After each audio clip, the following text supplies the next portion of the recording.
கர்த்தருடைய நாமத்திற்கு மகிமை உண்டாவதாக.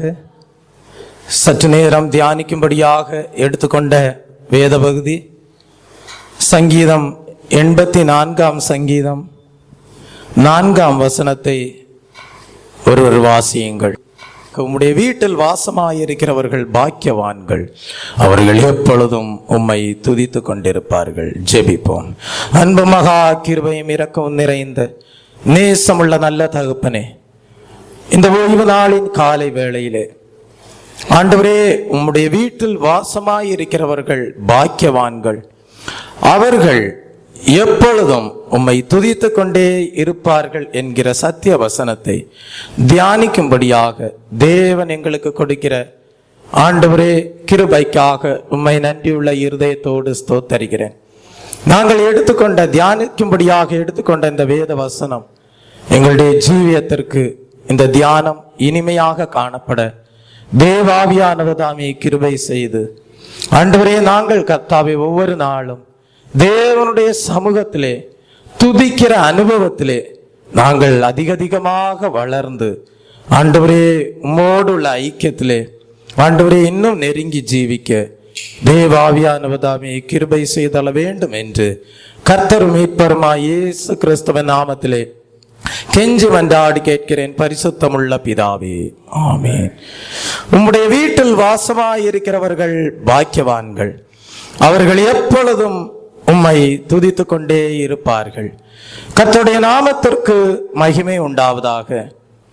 இந்த காலை வேளையிலே நாம் தியானிக்கும்படியாக எடுத்துக்கொண்ட இந்த வேத பகுதியிலே தேவனை துதித்த சில பரிசுத்தவான்களை குறித்தும் அவர்களிலே காணப்பட்ட அனுபவங்களை குறித்தும் தேவனுடைய வீட்டை குறித்தும் தேவனுடைய வீட்டின் வெளிப்படுத்தல்களை பெற்ற சில பரிசுத்தவான்களை குறித்தும் அவர்கள் எப்படி தேவனை துதித்தார்கள் என்பதை குறித்தும் தியானிக்க இந்த காலை வேளையிலே தேவன் தாமே நமக்கு கிருபை செய்வாராக. ஒரு உண்மையான ஒரு கிறிஸ்தவ மனிதனாக ஒரு மனிதன் காணப்படுவானே ஆனால் அவனுடைய வாஞ்சை இந்த பூலோக வாழ்க்கையிலே எப்படி காணப்படும் என்றால், இதோ ஆண்டவரே, நீர் எனக்கு இந்த உலகத்திலே வாழும்படியாக கொடுத்திருக்கிற ஆயுளின் நாட்கள் வேத புஸ்தகத்தின்படி 70, பலத்தின் மிகுதியால் 80 என்று சொல்லப்பட்டிருக்கிறது. ஆகவே ஆண்டவரே, ஆயுசின் நாட்கள் உம்முடைய கரத்தில் இருக்கிறது.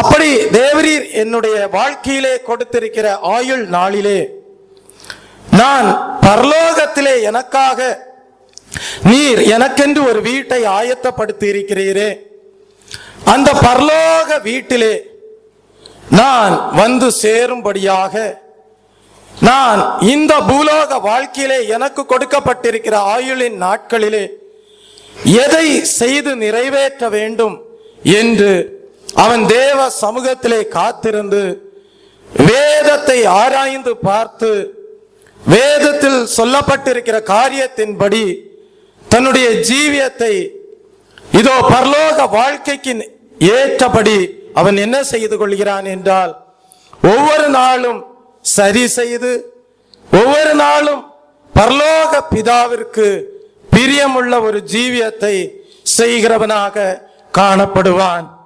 ஆம் தெய்வ பிள்ளையே, நமக்காக தேவன் பரலோகத்திலே ஒரு வாசஸ்தலத்தை உண்டாக்கி இருக்கிறார். நமக்காக தேவன் பரலோகத்திலே ஒரு வீட்டை ஆயத்தப்படுத்தி இருக்கிறார் என்று நாம் தெய்வீக நம்பிக்கை உடையவர்களாக இந்த பூலோகத்திலே வாழ்ந்து வருகிறோம். அப்படியானால் அந்த பரலோக வீட்டிலே சேரும்படியான ஒரு ஜீவியத்தை நாம் இந்த பூலோக வாழ்க்கையிலே செய்து நிறைவேற்ற வேண்டும் என்பதுதான் ஒவ்வொரு கிறிஸ்தவ மனிதனுடைய வாழ்க்கையிலே இருக்கக்கூடிய வாஞ்சையாக காணப்பட வேண்டும். யோவானுக்கு எழுதின புஸ்தகம் 14 அதிகாரம் 2 சொல்லுகிறது, என் பிதாவின் வீட்டில் அநேக வாசஸ்தலங்கள் உண்டு, அப்படி இல்லாதிருந்தால் நான் உங்களுக்கு சொல்லி இருப்பேன், ஒரு ஸ்தலத்தை உங்களுக்காக ஆயத்தம் பண்ண போகிறேன். அப்படியானால் வேதத்தை நாம் ஆராய்ந்து பார்க்கும்போது நம்முடைய பரலோக பிதாவின் வீட்டிலே நமக்காக தேவன் வாசஸ்தலங்களை உண்டு பண்ணி இருக்கிறார். தெய்வ பிள்ளை, அந்த ஸ்தலத்தை தேவன் நமக்காக ஆயத்தம் பண்ணி இருக்கிறார். அப்படியானால் இதோ அந்த ஸ்தலத்திலே நாம் போய் சேர வேண்டும். இதோ 3ஆம் வசனம் சொல்லுகிறது, நான் போய் உங்களுக்காக ஸ்தலத்தை ஆயத்தம் பண்ணின பின்பு நான் இருக்கிற இடத்திலே நீங்களும் இருக்கும்படி நான் மறுபடியும் வந்து உங்களை என்னிடத்தில் சேர்த்து கொள்வேன். அப்படியானால் பிதாவாகிய தேவன், குமாரனாகிய இயேசு கிறிஸ்து பரலோகத்திலே ஒருமித்து வாசம் பண்ணி கொண்டிருக்கிறார்கள். நம்மை விட்டு கடந்து சென்ற ஆண்டவராகிய இயேசு கிறிஸ்து நமக்கு கொடுத்த ஒரு வாக்கு தத்தம் தான், நான் போகிறேன், உங்களுக்காக ஒரு ஸ்தலத்தை ஆயத்தம் பண்ணுகிறேன். ஆயத்தம் பண்ணின பின்பு நான் இருக்கிற இடத்தில் நீங்களும் இருக்கும்படி நான் மறுபடி வந்து உங்களை என்ன செய்வேன், என்னிடத்தில் சேர்த்து கொள்வேன். அப்படியானால் பரலோக ராஜ்யத்தில் ஆயத்தமாகிற அந்த தேவனுடைய வீட்டில் சேரும்படியாக நாம் வாஞ்சிக்க வேண்டும். இந்த பூமியிலே ஜீவிக்கிற நாட்களிலே தானே நாம் அந்த பரலோகத்திற்கு ஒத்த ஒரு ஜீவியம் செய்கிறவர்களாக, அந்த பரலோக ராஜ்யத்திற்கு சம்பந்தம் உள்ள ஒரு ஜீவியம் செய்கிறவர்களாக நாம் இந்த உலகத்திலே வாழ வேண்டும், வளர வேண்டும், செழிக்க வேண்டும், ஆசீர்வதிக்கப்பட வேண்டும். ஒரு அல்லேலூயா சொல்லுவோமா? Praise the Lord. அப்படியானால் முதலாவது பரலோகத்திலே தேவன் நமக்கு ஒரு வாசஸ்தலத்தை உண்டாக்குகிறார் என்றால், பூலோகத்திலே அதற்கு நிகராக தேவன் என்ன செய்திருக்கிறார் என்றால், தேவனுடைய சபையை கட்டி எழுப்பி வருகிறார். அந்த தேவ சபையிலே நாம் அங்கத்தினராக காணப்படுகிறோம். ஆவிக்குரிய பிரகாரமாக கிறிஸ்து தேவனுடைய சபையின் மூலை கல்லாக காணப்படுகிறார். அந்த சபையாகிய கிறிஸ்துவிலே நாம் அவயவங்களாக அங்கத்தினராக காணப்படுகிறோம். அப்படியானால் கிறிஸ்து என்கிற சபையிலே நாம் அங்கத்தினராக காணப்படுவோம் என்றால், தலையாகிய கிறிஸ்து எதை சிந்திக்கிறாரோ அதற்கு ஏற்றபடி செயல்படுகிற அவயவங்களாக நாம் காணப்பட வேண்டும். ஒரு அல்லேலூயா சொல்லுவோமா? Praise the Lord. அப்படியானால் தெய்வ பிள்ளையே, இந்த சபையிலே இதோ வாசமாய் இருக்கிறவர்கள், அவர்களுக்குள்ளே காணப்படுகிற அனுபவம் எப்படி காணப்படுமாம்? அவர்கள் எப்பொழுதும் தேவனை துதித்து கொண்டே இருப்பார்களாம். அப்படியானால் தெய்வ பிள்ளையே, நம்முடைய வாழ்க்கையிலே நாம் முதலாவது தேவனுடைய வீட்டை குறித்த ஒரு வெளிப்படுத்தல் உடையவர்களாக நாம் ஜீவிக்க வேண்டும். தேவனுடைய வீடு எப்படிப்பட்டது என்கிற ஒரு தரிசனத்தோடு நாம் ஜீவிப்போமே ஆனால் நாமும் கூட நாம் துதித்து கொண்டே இருப்போம். Praise the Lord. பழைய ஏற்பாட்டின் காலத்திலே சில பரிசுத்தவான்களுடைய வாழ்க்கையை நாம் தியானிப்போமே ஆனால் அவர்கள் தேவனுடைய வீட்டை குறித்த தரிசனத்தை உடையவர்களாக எப்படி ஜீவித்தார்கள், அவர்களுடைய வாழ்க்கையிலே எப்படி தேவனை துதிக்கக்கூடிய அனுபவம் காணப்பட்டது என்பதை குறித்து நாம் சில வேத பகுதிகளை நம்மால் தியானிக்க முடியும். யாக்கோபு என்கிற ஒரு தேவ மனிதன் காணப்பட்டான். அந்த யாக்கோபை பார்த்து தகப்பனார் சொன்னார், நீ என்ன செய், நம்முடைய வீட்டை விட்டு நீ புறப்பட்டு போ, இதோ பதான் அராமிலே இருக்கக்கூடிய வீட்டிற்கு நீ கடந்து செல், உன்னுடைய தாயாருடைய சகோதரனாகிய லாபான் அவனுடைய குமாரத்தியை நீ மணந்து கொள் என்று சொல்லி யாக்கோபை ஏற்ற வயது வந்தபோது தகப்பனார் என்ன செய்கிறார் என்றால், வீட்டை விட்டு புறப்பட்டு செல்லும்படியாக ஒரு கட்டளை கொடுக்கிறார். தெய்வ பிள்ளையை யாக்கோபு அப்படியாக என்ன செய்கிறார், தன்னுடைய தகப்பனுடைய வீட்டை விட்டு லாபானுடைய வீட்டை நோக்கி கடந்து செல்வதை பார்க்கிறோம். அது அவனுடைய வாழ்க்கையிலே ஒரு யாத்திரையாக காணப்பட்டது. அது அவனுடைய வாழ்க்கையிலே ஒரு பிரயாணமாக காணப்பட்டது. அந்த பிரயாணத்திலே அவன் யாத்திரையிலே காணப்பட்ட வேளையிலே, சூரியன் அஸ்தமித்த வேளையிலே, இருட்டான வேளையிலே அவன் என்ன செய்தானாம்? ஒரு கல்லை எடுத்து தலைக்கு தலையணையாக வைத்து கொண்டு அவன் நித்திரை செய்தான் என்று பார்க்கிறோம். அவன் நித்திரை செய்த வேளையிலே ஒரு தரிசனத்தை கண்டான். ஒரு ஏணியை தரிசனத்திலே காண்கிறான். தெய்வப்பிள்ளை, அந்த ஏணியினுடைய மேல் முனையானது பரலோகத்தையும் கீழ் முனையானது பூலோகத்தையும் தொட்டதாக ஒரு தரிசனத்தை காண்கிறான். அந்த தரிசனத்திலே அந்த ஏணியிலே தேவ தூதர்கள் ஏறுவதையும் இறங்குவதையும் கண்டான். அந்த தரிசனத்தை யாக்கோபு கண்ட வேளையிலே அவன் விழித்து கொண்டு என்ன சொல்கிறான் என்றால், இது தேவனுடைய சமூகம் நிறைந்த இடம் என்று ஒரு அறிக்கை செய்தவனாக என்ன செய்கிறான்? அந்த இடத்திலே ஒரு கல்லை நாட்டி அந்த இடத்திற்கு பெத்தேல் என்று பெயரிட்டு அவன் என்ன சொன்னான் என்றால், நான் லாபானுடைய வீட்டிற்கு கடந்து செல்கிறேன், மறுபடியாக நான் என்னுடைய தகப்பனாருடைய வீட்டிற்கு திரும்பி வரும்போது நான் நிறுத்தின கல் தேவனுக்கு வீடாயிருக்கும் என்று சாட்சி கொடுத்தான். தெய்வ பிள்ளையே, யாக்கோபுடைய வாழ்க்கையிலே ஒரு தரிசனம் காணப்பட்டது. அவன் தான் தரிசனம் பெற்ற இடத்திலே ஒரு கல்லை நாட்டி இது தேவனுக்கு வீடாயிருக்கும் என்று சொல்லி அந்த இடத்திற்கு பெத்தேல் என்று பெயரிட்டான். தெய்வ பிள்ளையே, அதை நாம் ஆதியாகமம் எழுதின புஸ்தகம் 28ஆம் அதிகாரம் 18ஆம் வசனத்திலும் 19ஆம் வசனத்திலும் 22ஆம் வசனத்திலேயும் நாம் அதை வாசிக்க முடியும். 22ஆம் வசனத்திலே யாக்கோபு சொல்லுகிறான், நான் என் தகப்பன் வீட்டிற்கு திரும்பி வரும்போது நான் நிறுத்தின இந்த தூண், இந்த கல் தேவனுக்கு வீடாகும் என்று சொல்லுகிறார். தேவனுடைய வீட்டில் வாசமாயிருக்கிறவர்கள் தேவனை துதித்துக் கொண்டே இருப்பார்கள். உன்னுடைய வாழ்க்கையிலே நீ இருக்கிற இடத்திலே உனக்கு ஒரு தரிசனம் உண்டாயிருக்க வேண்டும். நீ வாசம் பண்ணுகிற ஸ்தலத்திலே உனக்கு ஒரு தெய்வீக வெளிப்படுத்தல் உண்டாயிருக்க வேண்டும். நீ வாசம் பண்ணுகிற இடத்திலே தேவ சமூகம் காணப்பட வேண்டும். நீ சிங்காசனத்தை தரிசித்தவனாக வாழ வேண்டும்.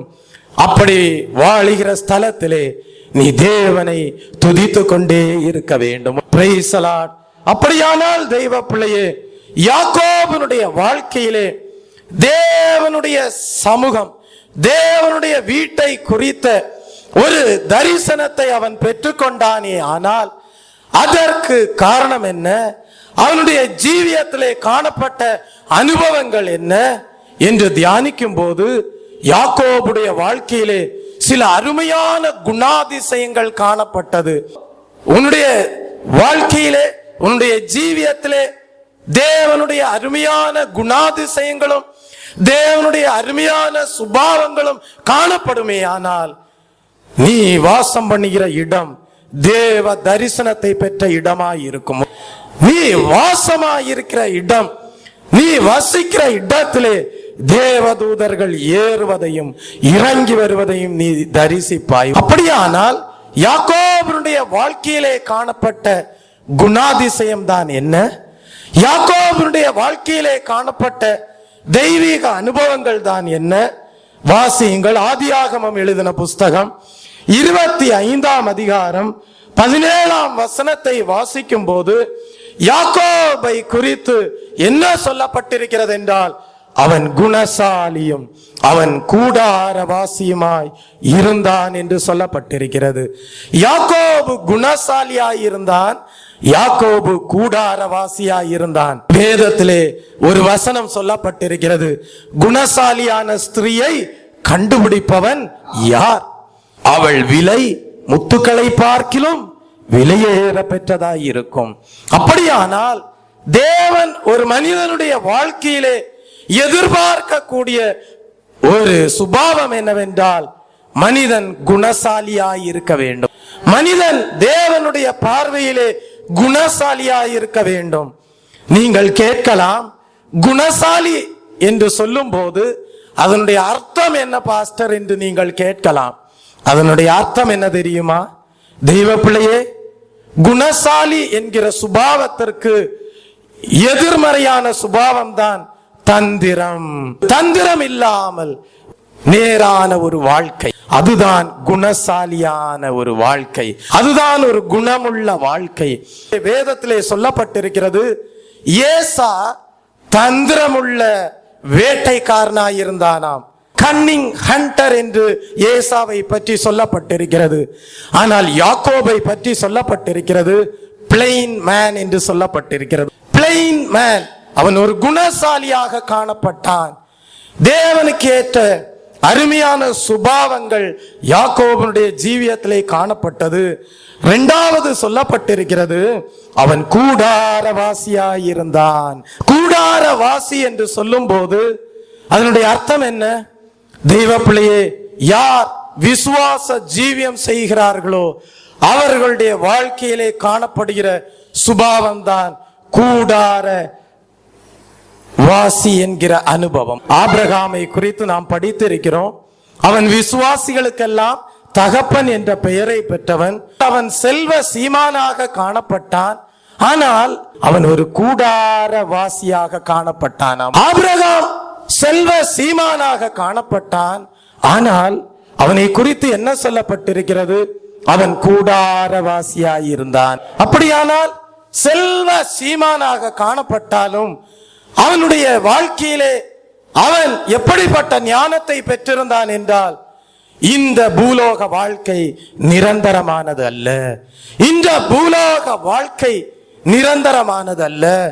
இந்த பூலோக வாழ்க்கை இதோ ஒரு தற்காலிகமான கூடாரத்திலே வசிக்கக்கூடிய ஒரு வாழ்க்கை என்கிற வெளிப்படுத்தலோடு ஆபிரகாம் காணப்பட்டான். ஆகவேதான் அவன் அஸ்திவாரம் உள்ள நகரத்திற்காக காத்திருந்தான் என்று வேதத்திலே படிக்கிறோம். பாருங்கள், செல்வ சீமானா இருந்த ஆபிரகாம் இந்த பூலோக வாழ்க்கை நிரந்தரமானது அல்ல என்று ஒரு தேவன் மேலே ஒரு விசுவாசம் உள்ள ஜீவியம் உடையவனாக, தேவன் நடத்துகிற பாதையிலே செல்கிறவனாக, தேவன் நடத்துகிற இடத்திலே தங்கி இருக்கிறவனாக, ஆனால் முடிவிலே அஸ்திபாரம் உள்ள நகரத்திற்காக அந்த பரமதேசத்தையே நாடி வாஞ்சிக்கிறவனாக அவன் இந்த பூலோக வாழ்க்கையிலே காணப்பட்டான். ஏன் கூடாரவாசி என்று சொல்லப்பட்டிருக்கிறது? கூடாரம் என்று சொல்லும் போது பரதேசிகள் என்ன செய்வார்கள்? அந்த கூடாரத்தை பெயர்த்து வேறொரு இடத்திலே போய் தங்குவார்கள். பின்பு சில நாட்கள் கழித்து அந்த கூடாரத்தை அந்த இடத்திலிருந்து பெயர்த்து கொண்டு வேறொரு இடத்திலே கொண்டு போய் கூடாரத்தை போடுவார்கள்.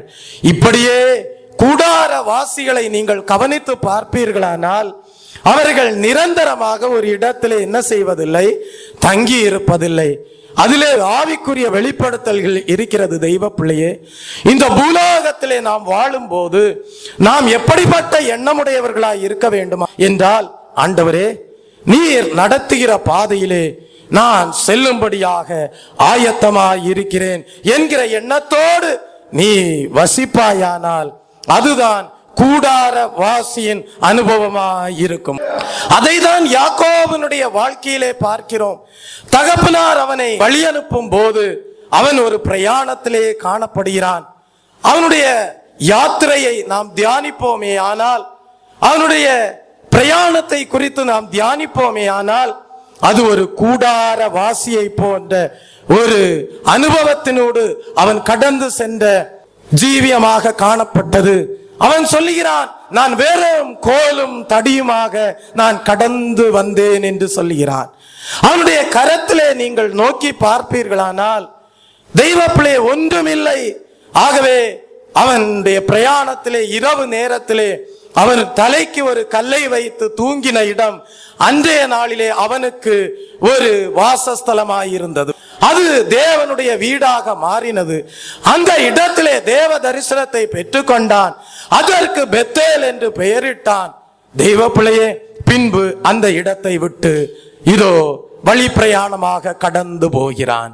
தெய்வ பிள்ளை, அவனுடைய வாழ்க்கையை, அவனுடைய பிரயாணத்தை, அவனுடைய ஜீவியத்தை நீங்கள் நோக்கி பார்ப்பீர்களானால் கோலும் தடியும் வெறும் கையுமாக போகிறான். அவனுடைய ஜீவியத்தை பார்க்கும்போது ஒரு பரதேசியை போல பிரயாணப்படுகிறான். தேவனை துதிக்கிறவனாக காணப்பட்டான், குணசாலியாக காணப்பட்டான். தெய்வ பிள்ளையே, அந்த கூடார இதோ அனுபவமுடைய அவனுடைய வாழ்க்கையை தேவன் காணும் போது விசுவாசமுள்ள ஒரு அனுபவமுடையவனாக காணப்பட்டான். அவன் விசுவாசமுள்ள ஜீவியம் செய்கிறவனாக காணப்பட்டான். தேவன் நடத்துகிற பாதையிலே செல்லக்கூடிய அனுபவமாக காணப்பட்டான். அவனை தேவன் மீண்டுமாக அந்த பிரயாணத்தை முடித்து தகப்பனாருடைய வீட்டிற்கு கொண்டு வந்து சேர்த்தார். வெறும் கோலும் கையுமாக பரதேசியாக கூடாரவாசியாக பிரயாணப்பட்ட யாக்கோபு மிகுந்த பரிவாரங்களோடு தகப்பன் வீட்டிற்கு வந்து சேர்ந்தான். இதில் ஆவிக்குரிய வெளிப்படுத்தல்கள் இருக்கிறது. தெய்வ பிள்ளையே, நாம் இந்நாட்களிலே ஒரு ஆவிக்குரிய பிரயாணத்திலே காணப்படுகிறோம். நம்முடைய வாஞ்சை, நம்முடைய எண்ணம் எல்லாம் எப்படி இருக்க வேண்டும் என்றால், நான் ஒரு பரதேசி, நான் இந்த உலகத்திலே வாழ போறது 70 80 வருடங்கள். இந்த பரதேசியாய் ஜீவிக்கிற இந்த வீடு எனக்கு நிரந்தரமானதல்ல. ஆனால் நான் இந்த உலக ஓட்டத்தை ஜெயமாக ஓடி முடிக்கும் போது நான் என்னுடைய பரம தகப்பனுடைய வீட்டிலே பரிவாரங்களோடு காணப்படுவேன். தெய்வ பிள்ளையே, அப்படிப்பட்ட அனுபவத்தோடு நீ இந்த பூலோக வாழ்க்கையிலே ஒரு பரதேசியாக, ஒரு விசுவாச வீரனாக, தேவன் நடத்துகிற பாதையிலே ஓடுகிற ஒரு அனுபவமுடையவனாக காணப்படுவாயானால் நீ எங்கே இருந்தாலும் அது தேவனுடைய வீடாய் இருக்கும். நீ எங்கே ஒரு கல்லை எடுத்து வைத்தாலும் அது தேவ சமூகமாக மாறும். அதற்கு நீ பெத்தேல் என்று பெயரிடுவாய். அங்கே நீ தேவ தரிசனத்தை காண்பாய். Praise the Lord. தெய்வ பிள்ளையே, யாக்கோபு குணசாலியும் கூடாரவாசியுமாய் இருந்தான். ஆகவேதான் எபிரேயருக்கு எழுதின புஸ்தகம் 11ஆம் அதிகாரம் 9ஆம் வசனத்தை வாசிக்கும் போது அங்கே ஆபிரகாமை குறித்தும் யாக்கோபை குறித்தும் ஈசாக்கை குறித்தும் அங்கே என்ன சொல்லுகிறார் என்றால், அவர்கள் கூடாரங்களிலே குடியிருந்தார்கள் என்று எடுத்துரைப்பதை பார்க்கிறோம். விசுவாசத்தினாலே அவன் வாக்குத்தத்தம் பண்ணப்பட்ட தேசத்திலே பரதேசியை போல சஞ்சரித்து அந்த வாக்குத்தத்தத்திற்கு உடன் சுதந்திரராகிய ஈசாக்கோடும் யாக்கோபோடும் கூடாரங்களிலே குடியிருந்தான். செல்வ சீமானாகிய ஆபிரகாம் ஏன் கூடாரத்தில் குடியிருந்தான்? அவனுக்கு தெரியும் தான் ஒரு பரதேசி. ஒரு அல்லேலூயா சொல்லுவோமா? இந்த பூலோக வாழ்க்கை நிரந்தரமானதல்ல. ஒரு அல்லேலூயா சொல்லுவோமா? சென்று சேரக்கூடிய இடம்தான் அஸ்திபாரம் உள்ள நகரம். ஒரு அல்லேலூயா சொல்லுவோமா? அதையே நாடி தேடினார்கள், அதற்காக வாஞ்சித்து காத்திருந்தார்கள். உன்னுடைய ஜீவியத்திலே இந்நாட்களிலே நீ பெற்றுக்கொண்ட தரிசனம் எப்படிப்பட்டது? உனக்கு தேவன் தம்முடைய வீட்டை குறித்து எப்படிப்பட்ட வெளிப்படுத்தல்களை கொடுத்திருக்கிறார் என்பதை இந்த நாளிலே நீ ஆராய்ந்து பார்ப்பாயானால் நீயும் கூட சொல்லுவாய், ஆண்டவரே, நான் இந்த பூலோகத்திலே ஒரு பரதேசியாய் இருக்கிறேன். என்னுடைய கரத்திலே இருப்பது வேத புஸ்தகமாகிய கோலும் தடியும் தான். ஆனால் ஆண்டவரே, உம்முடைய ராஜ்யத்திற்கு நான் வந்து சேரும் போது மிகுந்த பரிவாரங்களோடு அநேக ஆத்துமாக்களை ஆதாயப்படுத்தி நான் உம்முடைய ராஜ்யத்திலே வந்து சேர்வேன். Praise the Lord. யாக்கோபு குணசாலியும் கூடாரவாசியுமாக காணப்பட்டான். தெய்வப்பிள்ளை, இந்த யாக்கோபினிடத்திலே காணப்பட்ட இன்னொரு அனுபவம் எப்படிப்பட்டதாய் இருந்தது என்றால், அவன் ஜெபிக்கிற மனிதனாக காணப்பட்டான். ஆனால் ஜெபிக்கிற மனிதனாக மாத்திரமல்ல, ஜெபத்திலே போராடுகிற மனிதனாக காணப்பட்டான். தெய்வப்பிள்ளை, வாசியுங்கள். ஆதியாகமம் எழுதின புஸ்தகம் 33ஆம் அதிகாரம் 22 முதல் 24 வசனங்களை வாசிக்கும் போது அங்கே தெய்வப்பிள்ளையே யாக்கோபை குறித்து அங்கே என்ன சொல்லப்பட்டிருக்கிறது என்றால், அவன் ஜெபிக்கிற மனிதன் மாத்திரமல்ல, ஜெபத்திலே போராடுகிறவனாக காணப்பட்டான். அவன் தனித்தவனாக தேவ சமூகத்திலே ஜெபத்திலே போராடினான் என்று வாசிக்கிறோம். தெய்வ பிள்ளையே, அவன் தன்னுடைய மனைவியை, அவன் தன்னுடைய பிள்ளைகளை, நதிக்கு அப்புறமாக அக்கறைக்கு கடக்க பண்ணி என்ன செய்தானாம், தனியே அவர்களை நதிக்கு அக்கறையிலே கடக்க பண்ணி அவர்களை தனியாக வைத்துவிட்டு யாக்கோபு தன்னையே தனித்தவனாக தேவ சமூகத்திலே ஜெபிக்க ஆரம்பித்தானாம். காரணம் என்ன? என்னுடைய சகோதரனாகிய ஏசா என்னை பகைத்தவனாக காணப்பட்டான். ஆனால் நான் என்னுடைய தகப்பனாருடைய வீட்டிற்கு செல்லும் போது அவனை நான் சமாதானத்தோடு காண வேண்டும், அவனை நான் சமாதானத்தோடு காண வேண்டும். அவன் ஜெபத்திலே என்ன செய்தானாம், தன்னுடைய மனைவி, தன்னுடைய பிள்ளைகள், ஆடு மாடுகள், பரிவாரங்கள் எல்லாவற்றையும் ஒதுக்கி வைத்து விட்டு தன்னை தனிமைப்படுத்தி கொண்டு அவன் என்ன செய்தானாம், ஜெபத்திலே தேவனோடு போராட ஆரம்பித்தானாம். இரவு முழுவதும் அவன் தேவ சமூகத்திலே தேவனோடு போராட ஆரம்பித்தான். ஒரு தேவதூதன் கடந்து வந்தான்.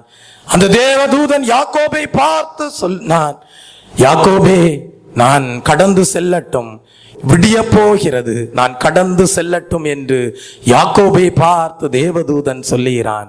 அந்த தேவதூதனை பார்த்து யாக்கோபு சொல்லுகிறான், நீர் என்னை ஆசீர்வதித்தால் ஒழிய நான் உம்மை விடேன். ஒரு அல்லேலூயா சொல்லுவோமா? நீர் என்னை ஆசீர்வதித்தால் ஒழிய நான் உம்மை விடேன். அவன் ஜெபத்திலே தனித்திருந்து ஜெபிக்கிறவனாக மாத்திரமல்ல, ஜெபத்திலே போராடுகிறவனாக காணப்பட்டான்.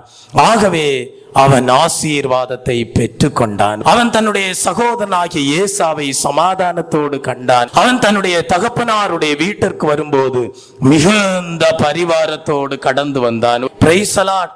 அப்படியானால் யாக்கோபு குணசாலியும் கூடாரவாசியுமாயிருந்தான். இரண்டாவது, யாக்கோபு ஜெபிக்கிறவனாக, தனித்து ஜெபத்திலே போராடுகிறவனாக காணப்பட்டான். மூன்றாவது, யாக்கோபனுடைய வாழ்க்கையிலே காணப்பட்ட குணாதிசயத்தை குறித்து ஆதியாகமம் 32 அதிகாரம் 27 வசனத்தை வாசிக்கும் போது, அவன் தன்னுடைய வாழ்க்கையிலே இருந்த எந்த தவறான சுபாவத்தையும் தேவனுக்கு முன்பாக மறைத்து வைக்கவில்லை. உங்களுக்கு தெரியும், அவன் தன்னுடைய சகோதரனை வஞ்சித்தான், அவன் தன்னுடைய தகப்பனாரையும் வஞ்சித்தான். நீங்கள் யாக்கோபனுடைய சரித்திரத்தை படித்து பார்ப்பீர்களானால், ஏசாவுக்கு வர வேண்டிய சேஷ்டபுத்திர பாகத்தை யாக்கோபு என்ன செய்தான் என்றால் வஞ்சித்து எடுத்து போட்டான். தெய்வ பிள்ளையே, ஏசா பெற்றுக்கொள்ள வேண்டிய ஆசீர்வாதத்தை யாக்கோபு என்ன செய்தான், தகப்பனாரிடத்திலிருந்து வஞ்சித்து எடுத்து கொண்டான். ஆனால் இப்படி வஞ்சிக்கிற ஒரு சுபாவம் உள்ள யாக்கோபு தான் தேவனுக்கு முன்பாக தன்னுடைய சுபாவத்தை மறைக்கவே இல்லை. தெய்வப்பிள்ளை, இன்றைக்கு உன்னுடைய வாழ்க்கையிலே நீ தேவனுக்கு முன்பாக எப்படிப்பட்ட இருதயம் உள்ளவனாக காணப்படுகிறாய்? நீ தேவனுக்கு முன்பாக எப்படிப்பட்ட எண்ணம் உடையவனாக, யோசனை உடையவனாக காணப்படுகிறாய்? தேவனுக்கு முன்பாக உன்னுடைய குறைகளை, உன்னுடைய தவறான சுபாவங்களை, உன்னுடைய பலவீனங்களை, இவைகளையெல்லாம் மறைத்து மறைத்து மறைத்து வாழ்வாயானால் தன் பாவங்களை மறைக்கிறவன் வாழ்வடைய மாட்டான்.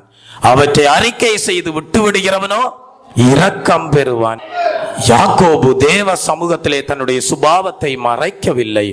ஆகவேதான் அவன் போராடி தேவ சமூகத்திலே ஜெபித்த போது தேவன் கொடுத்த ஆசீர்வாதம் என்ன தெரியுமா?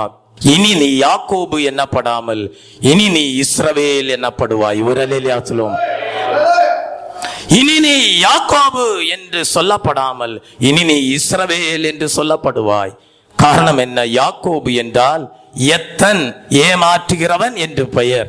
ஆனால் ஏமாற்றுகிற எத்தனாயிருந்த யாக்கோபை அவன் தன்னுடைய சுபாவத்தை தேவ சமூகத்திலே மறைக்காமல் போராடி ஜெபித்தபடியால் அவனை தேவன் இஸ்ரவேல் என்று ஆசீர்வதித்தார். Praise the Lord.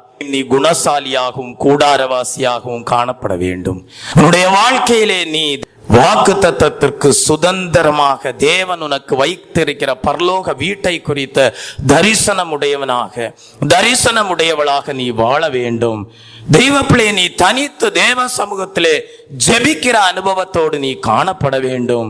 அது மாத்திரமல்ல, தேவ சமூகத்திலே நீ உன்னுடைய இருதயத்தை திறந்து வைத்து, ஆண்டவரே, என்னுடைய வாழ்க்கையிலே இப்படிப்பட்ட தோல்விக்குரிய ஆண்டவருடைய சுபாவங்கள் காணப்படுகிறது என்று சொல்லி அறிக்கை செய்து விட்டு விடுவாயானால் நீ தேவனிடத்திலிருந்து இரக்கம் பெறுவாய், நீ தேவனிடத்திலிருந்து ஆசீர்வாதத்தை பெறுவாய். நீ இனிமேல் எத்தன் ஏமாற்றுகிறவன் என்று அல்ல, நீ இஸ்ரவேல் என்று பெயர் எடுப்பாய். ஒரு அல்லேலூயா சொல்லுவோமா? இஸ்ரவேலுக்கு வரும் சமாதானத்தையும் எருசலேமுக்கு வரும் நல்வாழ்வையும் நீ காண்பாய். Praise the Lord. தெய்வ பிள்ளையே, இரண்டாவதாக இந்த யாக்கோபு எப்படி தேவனுடைய வீட்டை குறித்த அனுபவம் உடையவனாயிருந்து அவன் துதிக்க கூடியவனாக காணப்பட்டானோ, அதே போல மோசே என்கிற ஒரு தேவ மனிதனை பற்றி வேதத்திலே படிக்கிறோம். வாசியங்கள். யாத்ராகமம் எழுதின புஸ்தகம் 3ஆம் அதிகாரம் 5ஆம் வசனத்தை வாசிக்கும் போது இந்த மோசேயை குறித்து என்ன சொல்லப்பட்டிருக்கிறது என்றால், அப்பொழுது அவர், இங்கே கிட்டி சேராயாக உன் பாதத்திலே இருக்கக்கூடிய பாதரட்சைகளை கழட்டி போடு, நீ நிற்கிற இடம் பரிசுத்த பூமி என்றார். மோசே தேவனை தரிசித்தான். முட்செடியிலே அக்கினி பற்றி எரிகிறது. அந்த பற்றி எரிகிற அக்கினியின் மத்தியிலே தேவனுடைய சத்தத்தை மோசே கேட்டான். ஆனால் என்ன அதிசயம், முட்செடி எரிந்து போகவில்லை. முட்செடியிலிருந்து தேவன் பேசினார், நீ கிட்டி சேராதே, உன் பாதரட்சைகளை என்ன செய்து போடு, கழற்றி போடு, நீ நிற்கிற இடம் பரிசுத்த பூமி. Praise the Lord. அப்படியாக மோசே தேவனை முட்செடியிலே தரிசிக்க காரணம் என்ன தெரியுமா? அவன் தேவனுடைய சத்தத்திற்கு கீழ்ப்படுகிறவனாக காணப்பட்டான். தேவனுடைய சமூகத்திலே அதிகமான சமயத்தை எடுத்துக்கொண்டு தேவனுடைய சமூகத்திலே அதிகமான சமயத்தை ஜெபத்திலே அவன் இதோ தேவனோடு உறவாடி கொண்டிருந்தான். தேவன் மோசேயை சீனாய் மலைக்கு அழைத்தார். அவன் சீனாய் மலைக்கு கடந்து சென்று 40 நாட்கள் புசியாமல் குடியாமல் தேவ சமூகத்திலே காத்திருந்து தேவ சத்தத்தை கேட்டு அந்த தேவ சத்தத்தின்படி ஜனங்களை வழி நடத்தினான். ஒரு அல்லேலூயா சொல்லுவோமா? அவனுக்குள்ளாக அப்படிப்பட்ட ஒரு கீழ்ப்படிதல் உள்ள சுபாவம் இருந்தபடியால் தேவன் அவனுக்கு தரிசனமானார். அவன் நின்றிருந்த பூமி ஒரு பரிசுத்த பூமியாயிருந்தது. அவன் நின்றிருந்த பூமியிலே தேவன் அவனோடு இடைப்பட்டார். அவனுடைய ஜீவியத்தை மறுரூபமாக்கினார். தேவன் அவனோடு பேசுவதற்கு முன்பாக அவன் தேவனுடைய சித்தத்தை விளங்கி இருந்தாலும் கூட, ஆனால் எப்படி ஜனங்களை வழி நடத்துவது, எப்படி ஜனங்களை கானானுக்கு நேராக கொண்டு செல்வது என்பதை அவன் அறியாமல் மாம்சத்தின்படி அவன் என்ன செய்தான் என்றால் செயல்பட்டு அவன் ஒரு எகிப்தியனையும் என்ன செய்து போட்டான், கொலை செய்து போட்டான். ஆனால் கொலை செய்தது நிமித்தமாக அவன் என்ன செய்தான் என்றால் பார்வோன் ராஜாவுக்கு பயந்து என்ன செய்தான், ஓடி தன்னை தனித்தவனாக, ஆண்டவரே இவ்வளவு திரளான ஜனங்களை நான் எகிப்திலிருந்து விடுதலை ஆக்கி கானானுக்கு நேராக கொண்டு போக வேண்டுமே, ஆனால் இது எப்படி ஆகும் என்று தனித்தவனாக அவன் இதோ காணப்பட்ட வேளையிலேதான் உன்னுடைய மாம்ச பலத்தினாலே உன்னால் ஒன்றும் செய்ய முடியாது என்பதை தேவன் அவனுடைய ஜீவியத்திலே விளங்க செய்து முச்செடியிலே தனக்கு தரிசனமாகி முச்செடியிலிருந்து அவனோடு பேசி, நான் உன்னோடு கூட இருப்பேன், நான் உன் மூலமாக அதிசயங்களை செய்வேன், நான் உன் மூலமாக அற்புதங்களை செய்வேன் என்று வாக்குரைத்து அவனுக்கு உடன் ஊழியக்காரராக ஆரோனையும் கொடுத்து தேவன் அவ்வளவு திரளான ஜனங்களை எகிப்திலிருந்து வெளியே கொண்டு வந்தார். ஒரு அல்லேலூயா சொல்லுவோமா? அவன் தேவ சமூகத்திலே காத்திருந்தான். அவன் தேவ சமூகத்திலே தனித்திருந்தான். அவன் தேவ சமூகத்திலே தேவ சத்தத்தை கேட்டான். அவன் தேவ சமூகத்திலே புசியாமல் குடியாமல் உபவாசத்தோடு ஜெபத்திலே காணப்பட்டான். நம்முடைய வீட்டில் வாசமாயிருக்கிறவர்கள் பாக்கியவான்கள், அவர்கள் எப்பொழுதும் துதித்து கொண்டே இருப்பார்கள். மோசேயினுடைய வாழ்க்கையிலே அவன் இருந்த ஸ்தலம் தேவனுடைய வீடாயிருந்தது. தேவன் அவனுக்கு தரிசனமானார், அவனோடு பேசினார். காரணம், அவன் தேவனுடைய சத்தத்திற்கு கீழ்ப்படிதல் உள்ளவனாக காணப்பட்டான். ஒரு சந்தர்ப்பத்திலே அவனுக்கு முன்பாக 2 விதமான வாழ்க்கை வைக்கப்பட்டிருந்தது. ரெண்டு விதமான வாழ்க்கை மோசேக்கு முன்பாக வைக்கப்பட்டிருந்தது. ஒரு வாழ்க்கை என்ன? பார்வோனுடைய ராஜ கொட்டாரத்திலே சுகமாக வாழக்கூடிய வாழ்க்கை. இன்னொரு வாழ்க்கை தேவ ஜனங்களோடு துன்பத்தை சகிக்கக்கூடிய வாழ்க்கை. நீங்களா இருந்தால் எதை தெரிந்தெடுத்திருப்பீர்கள்? ஒரு பக்கம் சுகமாக சொகுசாக வாழக்கூடிய வாழ்க்கை, ஒரு கஷ்டம் இல்லை, ஒரு வேதனை இல்லை, ஒரு துன்பம் இல்லை, ஒரு துயரம் இல்லை, சுகமாக சொகுசாக ஒரு கஷ்டம் இல்லாத ராஜ அரண்மனையிலே வாழக்கூடிய வாழ்க்கை. ஆனால் இன்னொரு வாழ்க்கையோ தேவனுடைய ஜனங்களோடு துன்பத்தை பகிர்ந்து கொள்ளக்கூடிய வாழ்க்கை. உன்னுடைய ஜீவியத்திலே அப்படிப்பட்ட சூழ்நிலை உண்டாயிருக்குமே, ஆனால் நீ எதை தெரிந்தெடுத்திருப்பாய்? ஆண்டவரே, எனக்கு ராஜ அரண்மனை வேணும்னு சொல்லி நீ பார்வோன் செய்கிற எல்லா அநியாயத்திற்கும் என்ன செய்திருப்பாய்? இதோ என்ன செய்திருப்பாய் என்றால் ஒரு கூட்டாளியாக ராஜ அரண்மனையிலே காணப்பட்டிருப்பாய். ஆனால் மோசே தேவனுடைய சத்தத்தை கேட்டபடியால், மோசே தேவனுடைய தரிசனத்தை கண்டபடியால், மோசே அனித்தியமான பாவ சந்தோஷங்களை விட்டு விலகி தேவனுடைய ஜனங்களோடு துன்பத்தை சகிக்கும்படியாக துன்பத்தை அவன் தெரிந்து கொண்டான். ஆகவேதான் மோசேயை குறித்து சொல்லப்பட்டிருக்கிறது, அவன் தேவனுடைய வீட்டில் எங்கும் உண்மையுள்ளவனாயிருந்தான். அவனை போல சாந்த குணமுள்ளவர்களை காணவில்லை என்று தேவன் தாமே சாட்சி கொடுத்தார். தெய்வ பிள்ளையே, ஒரு கொலைகாரனாயிருந்த மனிதன், மாம்சத்தின்படி செயல்பட்டு ஒரு எகிப்தியனை கொன்று போட்டவன், இப்பொழுது தேவனிடத்திலிருந்து சாட்சி பெறுகிறான், அவனை போல சாந்த குணமுள்ளவர்கள் பூமியிலே காணவில்லை என்று. ஒரு அல்லேலூயா சொல்லுவோமா? எந்த ஒரு முரட்டாட்டம் உள்ள மனிதனாயிருந்தாலும், எப்படிப்பட்ட தெய்வ பிள்ளைய சுபாவம் உள்ள மனிதனாயிருந்தாலும் அவனை மாற்ற என் தேவனால் கூடும். நீ எப்படிப்பட்ட சுபாவம் உள்ள மனுஷனாக மனுஷியாக காணப்படலாம், ஆனால் உன்னுடைய சொந்த சுபாவத்தினாலே நீ ஒன்றையும் சாதிக்க முடியாது. ஆனால் நீ தேவ சத்தத்தை கேட்டு, நீ தேவ தரிசனத்தை கண்டு தேவனுடைய சித்தத்தை நீ செய்வாயானால் நீ அறியாததும் உனக்கு எட்டாததுமான பெரிய காரியங்களை தேவன் உன் மூலமாக செய்வார். ஆகவேதான் ஆண்டவர் சொன்னார், நான் உன்னை அதிசயங்களை காண பண்ணுவேன். தெய்வ பிள்ளையே, பலத்தினாலும் அல்ல, பராக்கிரமத்தினாலும் அல்ல, எல்லாம் தேவனுடைய ஆவியானவராலே ஆகும். தெய்வ பிள்ளையே, மோசேனுடைய வாழ்க்கையை தேவன் மறுரூபமாக்கினார். அவனுடைய ஜீவியத்தில் இருந்த கீழ்ப்படிதலின் மூலமாக தேவனுடைய பிரசன்னத்தை உணர்ந்தவனாக, தேவ சமூகத்திலே காத்திருக்கிறவனாக, ஜெபிக்கிறவனாக, தேவ சத்தத்தை கேட்கிறவனாக, தேவ சித்தத்தை நிறைவேற்றுகிறவனாக, தேவனுடைய வீட்டில் உண்மை உள்ளவனாக அவன் காணப்பட்டான். தெய்வ பிள்ளையே, ஆகவேதான் அவனுடைய ஜீவியத்திலே தேவனை துதிக்கக்கூடிய அனுபவம் காணப்பட்டது. நம்முடைய வீட்டில் வாசமாயிருக்கிறவர்கள் பாக்கியவான்கள், அவர்கள் எப்பொழுதும் துதித்து கொண்டே இருப்பார்கள். தாவீது என்கிற ஒரு மனிதன் காணப்பட்டான். அந்த தாவீதை குறித்து தேவன் கொடுத்த சாட்சி என்ன தெரியுமா? தெய்வ பிள்ளையே, என்னை அதிகமாக நேசிக்கிற மனிதன் என்று தாவீதை குறித்து தேவன் சாட்சி கொடுத்தார். காரணம் என்ன?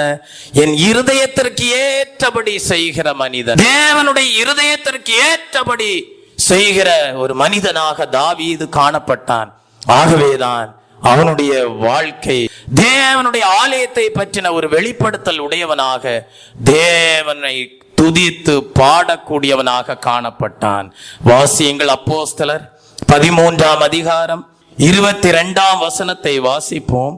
அப்போஸ்தலர் 13ஆம் அதிகாரம் 22ஆம் வசனத்தை வாசிக்கும் போது, பின்பு அவர் அவனை தள்ளி என்று வாசிக்கிறோம். தாவீதை அவர்களுக்கு ராஜாவாக ஏற்படுத்தி ஈசாயின் குமாரனாகிய தாவீதை ஏன் இருதயத்திற்கு ஏற்றவனாக கண்டேன். யாருடைய இருதயத்திற்கு? தேவனுடைய இருதயத்திற்கு ஏற்றவனாக தேவன் யாரை கண்டாராம்? தாவீதை கண்டாராம். எனக்கு சித்தமானவைகளை எல்லாம் அவன் செய்வான் என்று அவனை குறித்து சாட்சியம் கொடுத்தார். தெய்வ பிள்ளையே, உன்னுடைய வாழ்க்கையிலே நீ தேவனிடத்திலிருந்து அப்படிப்பட்ட சாட்சியை பெற்றிருக்கிறாயா? என் இருதயத்திற்கு ஏற்றபடி எல்லாம் செய்கிற ஒரு மனிதன் என்று தேவனிடத்திலிருந்து நீ சாட்சி பெற்றிருக்கிறாயா? ஆனால் தாவீதை குறித்து என்ன சொல்லப்பட்டிருக்கிறது என்றால், அவன் என்னை நேசிக்கிற ஒரு மனிதன், அவன் என்னை நேசிக்கிற மனிதன் என்று தேவனிடத்திலிருந்து அவன் சாட்சி பெற்றுக் கொண்டது மாத்திரமல்ல, என் இருதயத்திற்கு ஏற்றபடியெல்லாம் அவன் செய்கிறவனாய் இருந்தான் என்று வேதத்திலே அவனை பற்றி தேவன் தாமே சாட்சி கொடுத்தார். இந்த நாளிலே தேவ சமூகத்திலே வீற்றிருக்கிற தெய்வ பிள்ளையே, தாவீதுக்கு தேவனுடைய ஆலயத்தை குறித்த ஒரு வெளிப்படுத்தல் காணப்பட்டது. தேவனுக்கென்று எப்படியாகிலும் ஒரு ஆலயத்தை கட்ட வேண்டும் என்கிற ஒரு வாஞ்சை உள்ளவனாக காணப்பட்டான். அவனுக்குள்ளாக அப்படிப்பட்ட ஒரு வாஞ்சையும் அப்படிப்பட்ட ஒரு வெளிப்படுத்தலும் தேவனுடைய வீட்டை குறித்த தெய்வப்பிள்ளை ஒரு தரிசனமும் அவனுக்குள்ளாக காணப்பட்டதற்கு காரணம் என்ன தெரியுமா? அவன் தேவனுடைய இருதயத்திற்கேற்ற மனிதனாய் இருந்தான். நீ யாக்கோபை போல குணசாலியும் கூடாரவாசியுமாய் இருக்க வேண்டும். நீ யாக்கோபை போல தனித்து ஜெபிக்கிறவனாக, ஜெபத்திலே போராடுகிறவனாக இருக்க வேண்டும். நீ யாக்கோபை போல உன்னுடைய தவறான சுபாவங்களை தேவ சமூகத்திலே அறிக்கையிட்டு விட்டுவிட வேண்டும்.